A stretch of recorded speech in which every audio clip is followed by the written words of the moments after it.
Well, good morning everybody. Thank you so much for joining me again. It's great to see you here. I'm out for a very early morning session today on the River Wharfe at Ilkley. So I'm very fond of this little section. It's the first bit of river that I ever fished independently without a guide.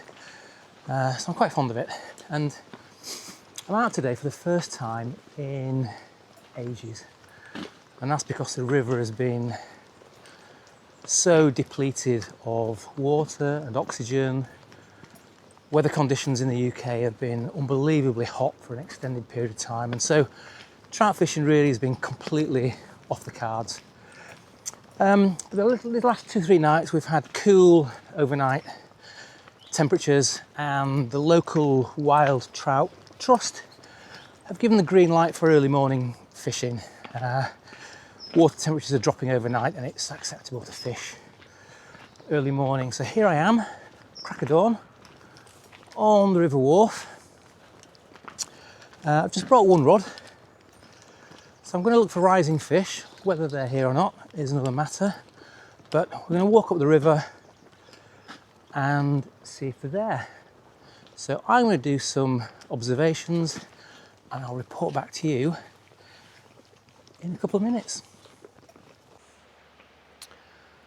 Okay, so I walked up the river and had a look, and I've got to say it's absolutely pitiful. I don't think I've ever seen it this low or this slow, and it's pretty much gin clear.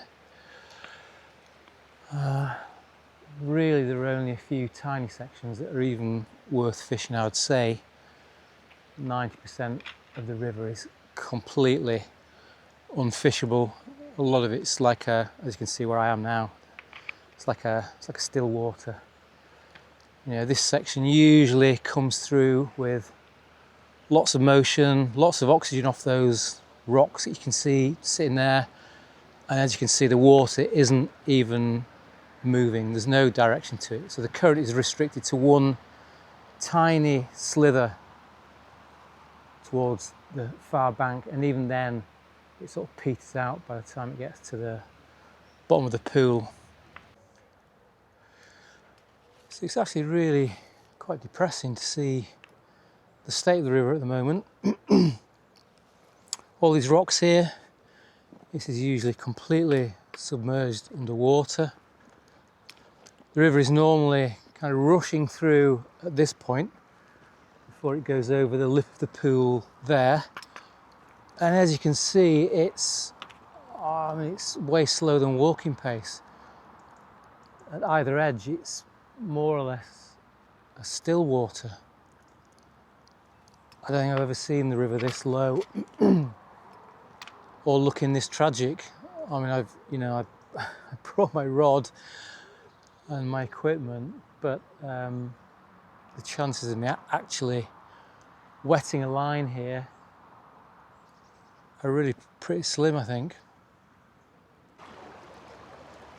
So I'm standing here just looking at this pool here, which normally is absolutely rattling through as a really strong bubble seam comes down here and down here really fast. And as you can see, it's kind of barely moving. And actually the place where I'm standing, 99% of the time, it would be impossible to stand here. I would just get swept away down here into that deep pool there. But as you can see, it's like 6 or 8 inches deep. I can see the bottom clearly. I can walk easily, really probably unaided even without my wading staff, from one side to the other. Never seen it like this. Okay, so this green stuff that you can see, this growth in the water, I mean, this just shouldn't be here. It shouldn't be in the wharf. And as you can see, and I can see, I've got polarised glasses on, it covers the rocks in a thick film all the way out as far as I can see. And this shouldn't be here. You know, this is due to agricultural runoff, putting nitrates in the water and feeding all this stuff. And then the river not flowing strongly, not flowing properly, so none of it's getting washed away. And this is just clogging up the bottom. You know, there should be insects, larvae, nymphs hatching on those stones and under those stones. And look, the whole thing is just being suffocated by this kind of rancid weed. Look at it on my feet. I don't know if you can see that. I look like a green bog man. I actually look like I'm wading through a swamp. And this isn't a swamp, this is a spate river in the north of England. It just shouldn't be like this.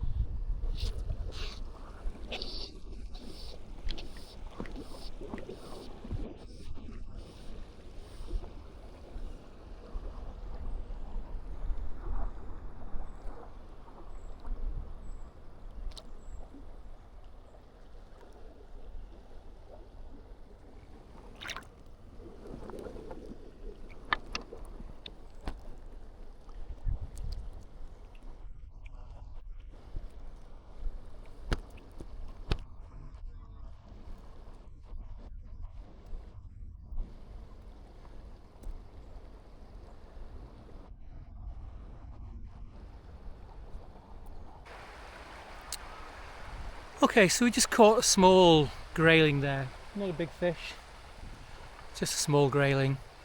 But when I took the fish out of the water, it was notable that the fish was actually warmer than my hands.